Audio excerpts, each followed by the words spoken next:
আসসালামু আলাইকুম গাইস। মো প্রায় 3-4 বছর আগে, 2 বছর 3 বছর হবে, 3 বছর আগে এই গাছগুলো লাগাইছিল। এখন প্রায় আজকে 1-1.5 বছরে খাইতেছি ড্রাগন। এখন এইখান থেকে একটা পারছে, আর একটা কোত্থেকে জানি পারছে, আরেকটা আমি দেখতেছি ওই যে এটা উপরে চালের উপরে, এটা এখন পারতে হইব।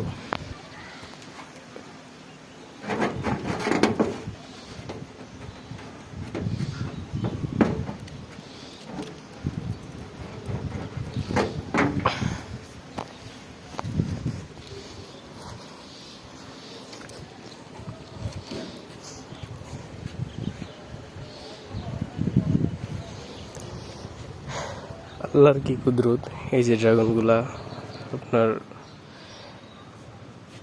সার মশলা কিছু নাই, কিন্তু এত মিষ্টি হয়।